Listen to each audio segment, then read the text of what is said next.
क्या आपको पता है कि भारतीय इतिहास में केरल में कभी एक ऐसा टाइम था कि ब्रेस्ट पर टैक्स लगता था। इस बात का दावा सोशल मीडिया पर कई लोगों ने किया है। कोई इस बात को झूठ बोलता है तो कोई बोलता है ये बात सच है। तो आज इस बात को हम जानने की कोशिश करेंगे कि सच्चाई क्या है। असल में यह कोई ब्रेस्ट टैक्स नहीं था, यह एक प्रकार का सामाजिक दर्जे का घटिया टैक्स था। 17वीं सदी से लेकर 19वीं सदी के आसपास तक केरल में एक प्रचलन था कि निम्न जात के महिलाओं को ऊंची जात के महिलाओं के सामने अपना ऊपरी शरीर ढकने का अधिकार नहीं था, और अगर कोई ऐसा करता था तो उसे एक प्रकार से टैक्स देना पड़ता था जिसे मूलाक्रम कहा जाता था।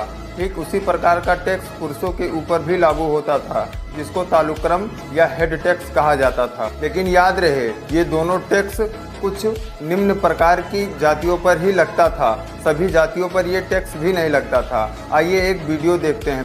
केरला के ब्रेस्ट टैक्स का पाखंड इस तरह से पूरे भारत में फैला। ब्रेस्ट टैक्स मतलब ब्रेस्ट टैक्स, और अगर स्तन ढकना चाहती है तो टैक्स देंगी मूलाक्रम।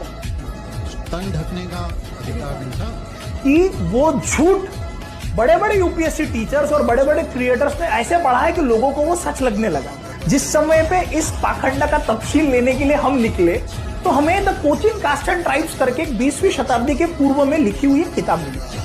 एक नहीं कई ऐसी किताबें हैं जो उस टाइम के केरल के इतिहास को और उसकी जात प्रथा को अच्छी तरीके से बताते हैं, जैसे caste and tribes of southern India, the tribes and caste of Cochin, ये survey of Kerala history, Malabar and the Dutch.